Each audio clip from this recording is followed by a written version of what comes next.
छु। अनि मेरो चाहिँ यो फर्स्ट ब्लग हो। अनि यो ब्लग सुरु गर्नुभन्दा पहिला चाहिँ इन्ट्रोडक्सन गरौँ।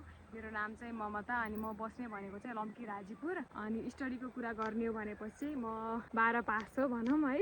अनि म चाहिँ गाउँबाट हो, म गाउँमै जन्मेँ, गाउँमै हुर्केर मेरो गाउँमै बिहे भयो। सो म चाहिँ गाउँले हुनुमा चाहिँ एकदमै धेरै गर्व गर्छु। अनि गाउँमा रमाइलो पनि हुन्छ एकदमै है, अलिकति काम हुन्छ बढी। अब गाईबस्तु पाल्यो भनेपछि काम हुन्छ, नपाल्यो भने त काम पनि केही हुँदैन। टिकटक फेसबुकतिर त मैले मिनी भ्लग अपलोड गरि नै राखेको हुन्छु, त्यतातिर चाहिँ एकदमै राम्रो भइरहेको छ।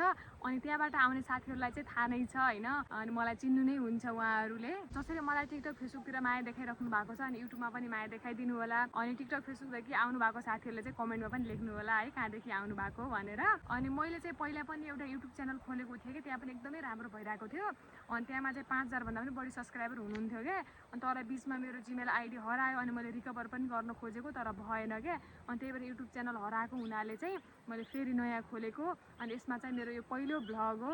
आशा छ सबैजनाले माया गरिदिनुहुन्छ होला भनेर। अनि यसमा चाहिँ केही कमी कमजोरी छ भनेपछि कमेन्टमा लेख्नु होला। मलाई खासै बनाउन त आउँदैन होइन लङ भ्लग चाहिँ। अनि हजुरहरूले यसरी नै माया देखाउनु भयो भनेपछि म राम्रो राम्रो भ्लगहरू ल्याउने छु। अनि हामीले चाहिँ असारमा रोपेको धानहरू चाहिँ यस्तो भएको छ। यहाँ चाहिँ यति धेरै घाँस छ नि, यो गोड्नु पर्ने हो के। अनि यहाँ बादल चाहिँ कस्तो राम्रो देखिरहेको छ, हेर्नु न यो मौसम चाहिँ यस्तो राम्रो छ नि, एकदमै शीतलो छ के। वाउ, यस्तो राम्रो हावा चलिरहेको छ आज त, शीतल शीतल मौसम छ। सो आजको लागि यति नै, भेटौँला अर्को भ्लगमा। By by everyone.